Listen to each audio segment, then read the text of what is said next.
The unloading hoister puts the cake onto the side plate roller conveyor.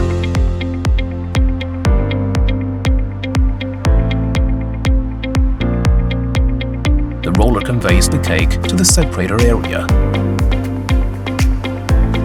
The separator separates the cake layer by layer. After being separated, the finished product will be conveyed to the single cake clamping hoister by side plate rollers. The panels will be lifted to the panel packaging line separately by clamping hoister.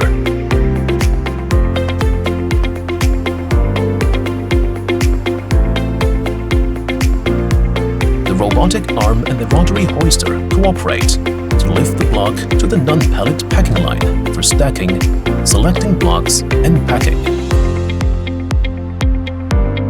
After packaging, the finished products will be kept to the storage yard by forklifts.